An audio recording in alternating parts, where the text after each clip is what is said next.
चलो आगे देखो। हम सब पढ़ रहे थे केमिस्ट्री में जैव अणु। क्या पढ़ रहे जी? जैव अणु, बायोमॉलिक्यूल। ध्यान सर, जैव अणु, जैव अणु, बायोमॉलिक्यूल।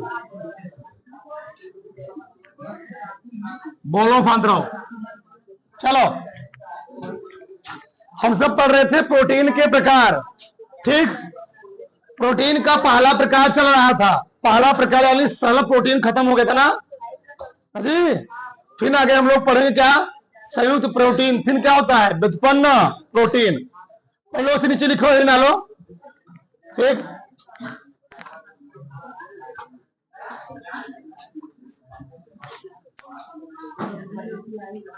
प्रोटीन की उपलब्धता है ना लो।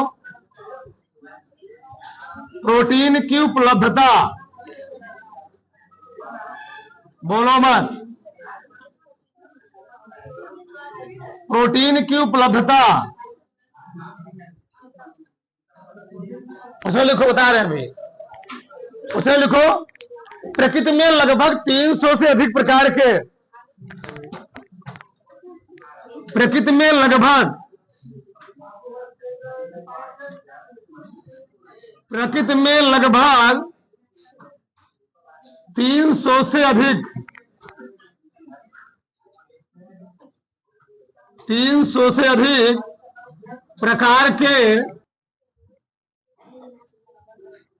इम्यूनो अम्ल पाए जाते हैं। सही है, सही है, पाए जाते हैं, जिनमें से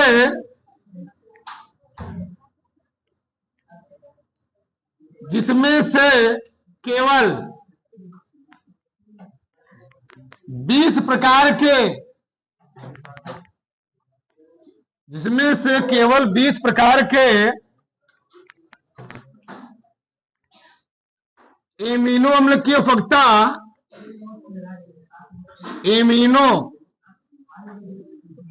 अम्ल की आवश्यकता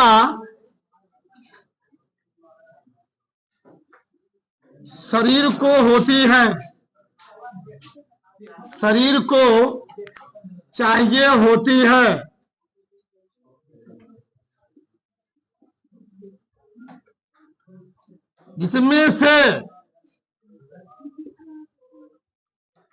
जिसमें से 10 प्रकार का एमिनो अम्ल,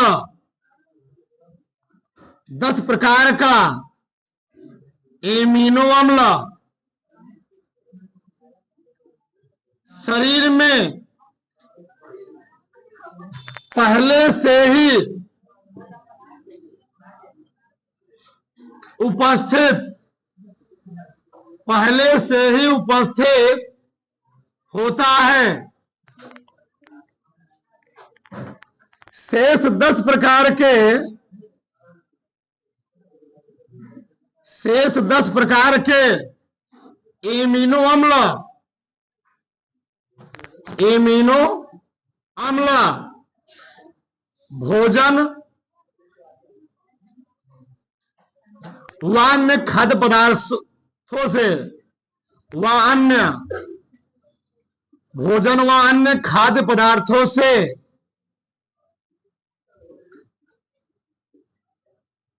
खाद्य पदार्थों से प्राप्त होते हैं।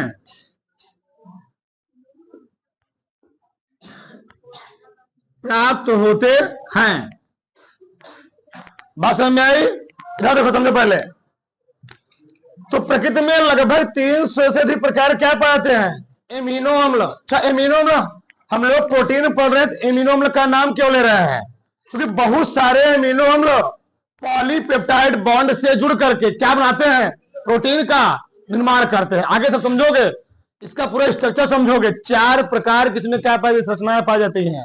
पूरा विस्तार हम लोग पढ़ेंगे। देखो इधर, जो प्रोटीन होता है वह एमिनो अम्ल की एक क्या होती है? बहुलक श्रृंखला होती है। मतलब बहुत प्रकार के अमीनो अम्ल जुड़ जुड़ करके करते हैं। मतलब जैसे एक माला होती, क्या होती थी? माला। माला में क्या होते? बहुत सारे क्या उसमें मोती होते हैं मान लो, ठीक है, फूल लगे हुए हैं। उसी प्रकार से जो प्रोटीन होता है वो बहुत सारे अमीनो अम्लों क्या होता है, गुच्छा होता है। क्या होता है, गुच्छा होता है। तो बहुत सारे अमीनो अम्ल के गुच्छे मिल करके किससे किसे जुड़े होते हैं, पॉलीपेप्टाइड बॉन्ड से जुड़ करके क्या करते हैं, अमीनो अम्ल का निर्माण करते हैं।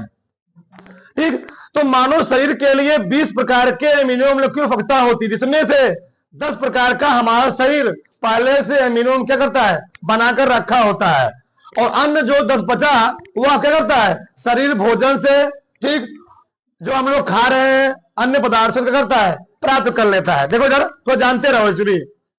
तो हमारे शरीर के लिए कितने प्रकार के अमीनो अम्ल चाहिए होते हैं, 20 प्रकार के। 10 प्रकार का अमीनो अम्ल जो अनिवार्य होता है, अनिवार्य कौन है, अनिवार्य में होते हैं 10, और अनिवार्य कितने होते हैं, 10 हो गए। 10 कितने हो गए, 20 हो गए। तो हमारे शरीर के होती है वो कौन होता है, पहला क्या है, आर्जिनिन, दूसरा क्या है, हिस्टिडीन, तीसरा क्या है जी, आइसोल्यूसिन। ठीक, बहुत जरूरी नहीं है कि जानते रहो। ल्यूसिन, चौथा क्या है, ल्यूसिन, फिर क्या है, लाइसिन, फिर क्या है, मिथिओनिन, फिनाइल एलिन, फिर क्या है, थ्रियोनिन, ट्रिप्टोफैन, फिर क्या है, बैलिन। और ऐसे कौन से अमीनो अम्ल हैं जिनके हमारे शरीर के लिए क्या कोई आवश्यकता नहीं होती है। एलिन हो जाएंगे, एस्पेरेजिन हो जाएंगे, एस्पेरेंट हो जाएंगे, सिस्टीन हो जाएगा, ग्लूटामिक अम्ल हो जाएगा, ग्लूटामिन हो जाएगा, ग्लाइसिन हो जाएगा, प्रोलीन, फिर क्या है, सेरीन, टायरोसिन। मतलब सबसे मेन कौन है, यही मेन 10 है जो हमारे शरीर के लिए क्या होते हैं, नितांत क्या होते हैं, अमीनो अम्ल आवश्यकता होते हैं। और यही अमीनो अम्ल जुड़ जुड़ करके चेन के रूप में, माले के रूप में, गुच्छे के रूप में जुड़ जुड़ करके क्या बनाते हैं, प्रोटीन का निर्माण करते हैं। आगे हम लोग इसका स्ट्रक्चर समझेंगे। इतना दूसरा वाला ना लो, सुगमी protein, conjugated protein, conjugated protein है डालो। देखो होता क्या है, यह एक विशिष्ट प्रकार क्या जी, प्रोटीन है, जिसमें क्या होता है, बहुत अधिक प्रकार क्या पाए जाते हैं, एमिनो अम्ल पाए जाते हैं, यानी एमिनो एसिड होते हैं। अब ये समझो पहले, जो सुगमी प्रोटीन होता है, सुगमी प्रोटीन को भी हम लोग कई भागों में बांटते हैं, 7-8 पार्ट में बांटते हैं। क्योंकि हमने मुख्य रूप से 4 ही पार्ट लिखे हैं। कितने पार्ट लिखे हैं, 4 पार्ट। अभी देखो जरा, पहला क्या है, न्यूक्लियो प्रोटीन। क्या है जी, न्यूक्लियो प्रोटीन। तो न्यूक्लियो प्रोटीन क्या होता है, यह जो प्रोटीन होता है जल में विलय होता है। क्या होता है, जल में विलय होता है। इसके पास एक विशिष्ट प्रकार क्या पाया जाता है, तत्व पोस्टपेड पाया जाता है। क्या पाया जाता है, जो न्यूक्लियो प्रोटीन होता है इसके पास क्या पाया जाता है, एक विशेष प्रकार का तत्व पोस्टपेड पाया जाता है। मिलता क्या है, हम लोग जानते हैं जो कोशिका का पार्ट है, केंद्रक, कोशिकीय केंद्रक में यानी न्यूक्लियस में क्या पाया जाता है, न्यूक्लियो प्रोटीन पाया जाता है। किसी जीव के केंद्रक में यानी न्यूक्लियस में क्या पाया जाता है, न्यूक्लियो प्रोटीन पाया जाता है। आगे क्या है, फास्फोप्रोटीन। क्या जी, फास्फोप्रोटीन। इसमें क्या पाया जाता है, फास्फोप्रोटीन से नाम ही है, इसमें क्या पाएगा, फास्फोरिक अम्ल। क्या पाया जाएगा, फास्फोरिक। तुम लोग जानते हो जो डीएनए और आरएनए के स्ट्रक्चर होते हैं, फिर आगे हम लोग समझेंगे जो आरएनए के स्ट्रक्चर में वहां देखोगे वहां पर कौन अम्ल होता है, फास्फोरिक अम्ल के साथ जुड़ा होता हो। ठीक, तो वहां पर भी जो फास्फोप्रोटीन होता है इसमें क्या पाया जाता है, फास्फोरस अम्ल पाया जाता है। ठीक, एक किसमें पाया जाता है, दूध में। दूध में क्या होता है, दूध में कौन सा प्रोटीन होता है, केसीन प्रोटीन। किसमें जी, दूध में। लिख दे रहा हूं मैं, ये दूध में पाया जाता है। दूध में कौन सा प्रोटीन पाया जाता है, केसीन प्रोटीन। तो दूध किस कारण सफेद होता है, दूध सफेद होता है केसीन प्रोटीन कारण ही। और दूध पीला कारण क्या होता है, कैरोटीन कारण। ध्यान देना, तो सफेद होता है केसीन कारण, पीला किस कारण होता है, कैरोटीन कारण होता है। ठीक, आगे क्या है, ग्लाइको प्रोटीन। क्या जी, ग्लाइको प्रोटीन। तो जब कोई कार्बोहाइड्रेट का अणु किससे जुड़ जाए, जब कोई कार्बोहाइड्रेट का अणु किसी प्रोटीन जुड़ जाते हैं उसे हम लोग कहते क्या है, ग्लाइको प्रोटीन यानी ग्लाइकोजन। अब बताओ ग्लाइकोजन किसका पार्ट है, बताया ना, ग्लाइकोजन यानी पेड़ पौधों में पाया जाता है। तो ग्लाइकोजन क्या है, कार्बोहाइड्रेट है। तो ग्लाइकोजन प्लस प्रोटीन मतलब कार्बोहाइड्रेट जुड़ जाए और क्या जुड़ जाए, प्रोटीन मिल जाए, उसी को हम लोग कहते क्या है, ग्लाइको प्रोटीन कहते हैं। ग्लाइकोजन किसमें लिखवाया गया है, कार्बोहाइड्रेट में लिखवाया गया है। तो अगर ग्लाइकोजन और प्रोटीन जुड़ जाए यानी कार्बोहाइड्रेट जुड़ जाए और प्रोटीन कोई एक अणु जुड़ जाए, उसको हम लोग क्या बोलते हैं, ग्लाइकोप्रोटीन बोलते हैं। जैसे जो ग्लाइकोप्रोटीन होता है, हमने बोला था अंडे के अंदर वाले पार्ट को, पीले वाले पार्ट को खाने से हमको ज्यादा प्रोटीन नहीं मिलता है, लेकिन ऊपर वाले पार्ट को यानी सफेद वाले पार्ट को खाने से क्या मिलता है हमको? प्रोटीन उसी में होता है। अंडे के सफेद वाले पार्ट में ही प्रोटीन होता है, पीले वाले पार्ट में प्रोटीन नहीं होता है। बस उसमें क्या होती है? ऊर्जा होती है, एनर्जी होती है, जो होता है उसमें। इसलिए पीला वाला पार्ट कम खाना चाहिए, लेकिन सफेद वाला पार्ट ज्यादा खाना चाहिए। इसीलिए जो बॉडी बिल्डर होते हैं उनको क्या खाने की सलाह दी जाती है? सफेद वाला पार्ट। कौन जी? सफेद वाला पार्ट। ठीक, ये बात है। तो यह जो ग्लाइकोप्रोटीन होता है, यह अंडे कहां पाया जाता है? ऊपरी सफेद भाग में पाया जाता है। तो अंडे के ऊपर वाले भाग में क्या पाया जाता है? प्रोटीन पाया। उसका नाम क्या है? ग्लाइकोप्रोटीन। आगे क्रोमोप्रोटीन। क्या जी? क्रोमोप्रोटीन या पायरो, इसमें क्या पाया जाता है? एक पायरोल ग्रुप पाया जाता है। एक क्या पाया जाता है? Pyrrole group. अब पायरोल ग्रुप क्या होता है? वही चीज एमिनो अम्ल की एक विशेष लंबी श्रृंखला, जब बहुत बड़ी लंबी श्रृंखला बन जाए उसी को हम लोग क्या बोल देते हैं? Pyrrole group. एक इसमें पाया था हीमोग्लोबिन में। बताओ, हीमोग्लोबिन हम लोग जानते क्या पाता है? हीम नामक वाहक, जिससे कारण से ब्लड क्या होता है? लाल होता है। तो जो हीमोग्लोबिन होता है उसमें कौन सा प्रोटीन पाया जाता है? क्रोमोप्रोटीन पाया जाता है। इतना बात समझ में आया? अब कभी कभी पूछ लेता है ऑब्जेक्टिव में कि प्रोटीन के मुख्य सोर्स क्या क्या है। हमने बोला था प्रोटीन का जो मुख्य, सबसे ज्यादा मुख्य सोर्स होता है सोयाबीन। क्या जी? सोयाबीन मार्केट में दो प्रकार के हैं। एक बड़े बड़े आते हैं, बीज का आता है, बीज वाला सोयाबीन। उसमें क्या होते हैं?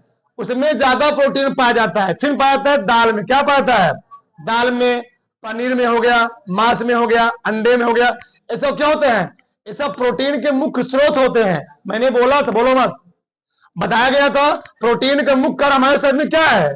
प्रोटीन का मुख्य कार्य हमारे शरीर में होता है टूटी फूटी कोशिकाओं को जोड़ना, या जो सेल्स मर रहे हैं, जो सेल्स मर रहे हैं उन नए नए सेल्स का निर्माण करना। ध्यान रखना, प्रोटीन का मानव शरीर में एक ही काम होता है।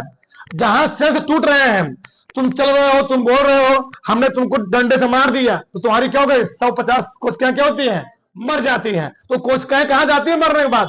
वो कोशिका हमारे शरीर की कोशिका में, तुम लोग जानते होगे, एक पाया तो कोशिका की आत्मखाली थैली हम लोग किसको कहते हैं? लाइसोसोम को। जितनी कोशिकाएं मरती सब किसके पास जाती है? लाइसोसोम के पास जाती है। फिर लाइसोसोम भेजता किडनी के पास। किडनी क्या होता है? मूत्र के मांस के बाहर निकल जाता है। ये प्रक्रिया चलती रहती है हमारे शरीर अनवरत। ठीक, बोलो मत। तो जो प्रोटीन है उसका मेन सोर्स क्या है? मेन स्रोत क्या है? ठीक, दाल हो गया, दूध हो गया, पनीर हो गया, अंडा हो गया। अब देखो जरा, बोलो मत। पनीर, हर व्यक्ति को हफ्ते में 1-2 दिन पनीर का सेवन जरूर करना चाहिए। क्यों? पनीर में प्रोटीन बहुत ज्यादा मात्रा में पाया जाता है। अभी प्रोटीन को, जब पनीर को खाओ तो पनीर को तल के मत खाओ, कच्चा पनीर खाओ, तो प्रोटीन क्या मिलता है? ज्यादा प्रोटीन मिलता है कच्चा। ठीक, वैसे ठीक। आगे क्या है? मूंगफली, मांस हो गया, मछली हो गया, इसमें क्या होते हैं? ज्यादा प्रोटीन मिलते हैं। आगे किसमें कितना मात्रा में होती है? तो सोयाबीन में कितना होता है? 54%, मतलब 50 से 54% तक होता है। मांस में 22%, अंडे में 14%, गेहूं में 12%, दूध में 4%, और दाल में 20 से 25% क्या पाता है? प्रोटीन। हमने बोला था कोई एक विशेष प्रकार दाल नहीं। अगर कोई एक दाल लोगे, मान लो अरहर के लिए, मूंग के लिए, उसमें प्रोटीन बहुत कम पाया जाएगा। दाल में प्रोटीन कब ज्यादा पाया जाता है? जब 3-4 दालों क्या किया जाए? एक साथ मिश्रित करके पकाया जाए, खाया जाए, तब क्या मिलता है हमको? वहां पर प्रोटीन ज्यादा प्राप्त होता है। प्रोटीन, व्युत्पन्न प्रोटीन, डिराइव्ड प्रोटीन, प्रोटीन। अच्छा बताओ, तुम लोग पढ़े हो व्युत्पन्न मात्रक? पढ़े नहीं फिजिक्स में? व्युत्पन्न मात्रक क्या होते हैं? ऐसे मात्रक जो मूल मात्रकों की सहायता से क्या किए जाते हैं? प्राप्त किए जाते हैं। उसी प्रकार से क्या है? व्युत्पन्न प्रोटीन है। तो जो सरल और किससे? संयुग्मी प्रोटीन से मिलकर क्या होते हैं? बने होते हैं। उसको हम लोग कहते क्या है? मतलब सरल और संयुग्मी प्रोटीन के अम्लीय और क्षारीय जलघटन से प्राप्त प्रोटीन हम लोग कहते क्या है? व्युत्पन्न प्रोटीन। लिखो, तो लिखो सरल, सरल और सुगमी, सरल और सुगमी, सरल और सुगमी प्रोटीन के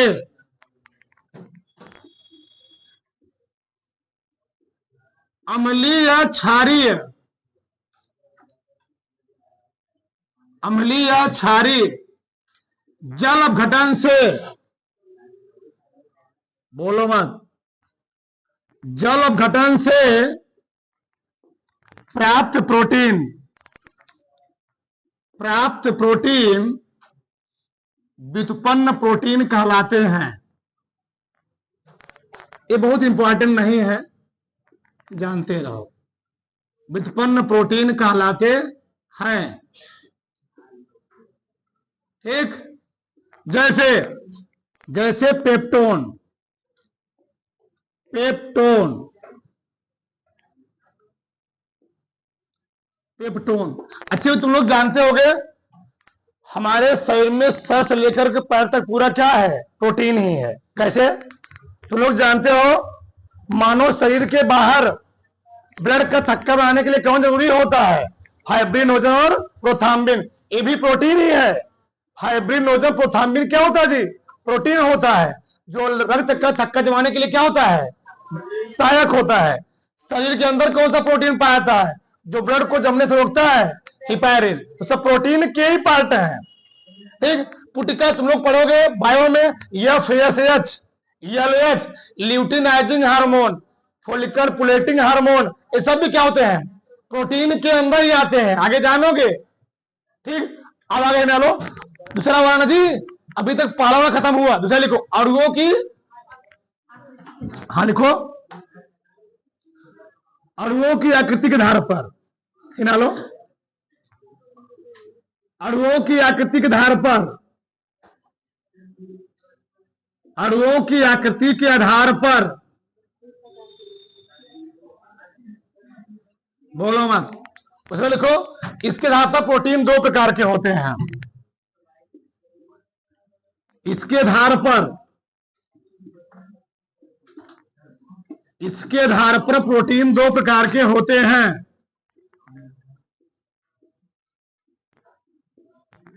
प्रोटीन दो प्रकार के, पहला क्या लिखवाया था?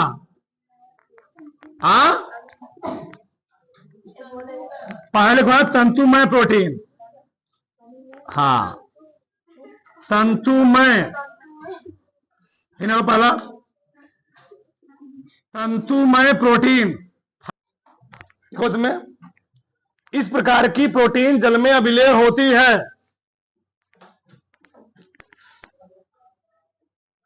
इस प्रकार की प्रोटीन जल में क्या होती है? अविलेय होती है, क्योंकि इसमें, जिसके कारण ये अपने अणुओं में नहीं टूट पाते हैं।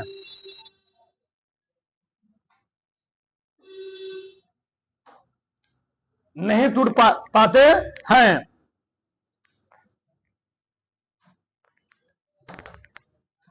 ठीक। देखो समझो होता क्या है, तंतुमय प्रोटीन क्या होता है? एक जल में अविलेय होता, क्या जी होता है? मतलब जल में घुलने वाला नहीं है। क्यों? इसमें क्या पाता है? प्रबल अंतराणविक आकर्षण बल पाया जाता है, जिससे कारण अपने अणुओं में नहीं टूट पाते हैं।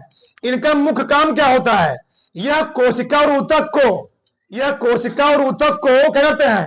सुरक्षा, सहायता प्रदान करने का कार्य करते। कौन? रेशेदार तंतुमय प्रोटीन। लिख लो इसमें, तुम लिख लो, ठीक। एक कोशिकाओं एवं ऊतकों का, एक लाइन छोड़कर लिखो, एक कोशिकाओं एवं ऊतकों को, एक कोशिकाओं एवं ऊतकों को, एक लाइन छोड़ लिखना है। एक कोशिकाओं एवं ऊतकों को दृढ़ता, एक कोशिकाओं एवं ऊतकों को दृढ़ता, सुरक्षा, सुरक्षा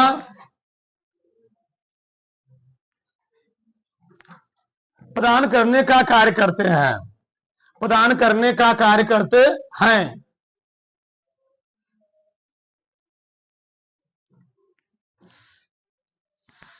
ठीक है ना। जैसे लिखो जैसे,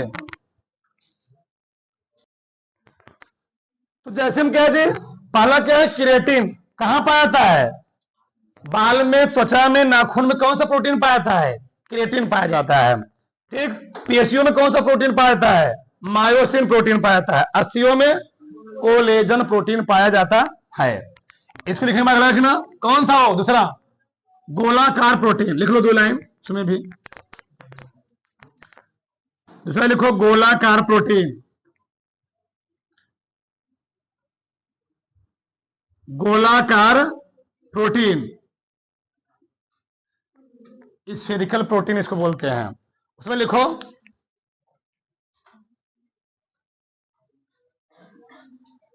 इस प्रकार की प्रोटीन में,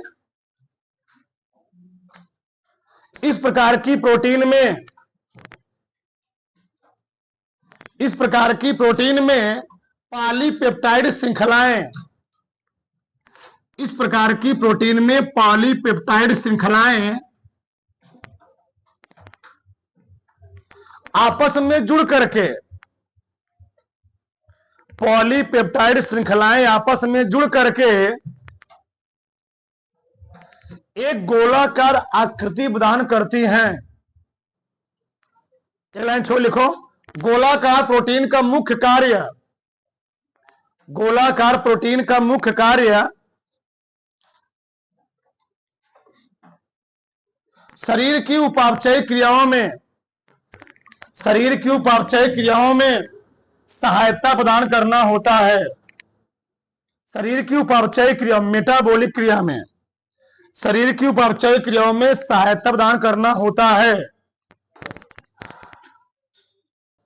ठीक, इसमें क्या कह देंगे जी, जैसे में एंजाइम, तो अमाशय में कौन सा एंजाइम पाया जाता है, पेप्सिन। ठीक, इंसुलिन कहां स्रावित होता है, अग्नाशय से, लैंगरेंस की दूध के कोशिकाएं पाती हैं, हर जगह पाए जाते हैं। ठीक, हीमोग्लोबिन, हीमोग्लोबिन कहां पाता है, ब्लड में। सब क्या होते हैं, सब गोलाकार प्रोटीन, क्या होते हैं जी, सब गोलाकार प्रोटीन होते हैं। उदाहरण लो,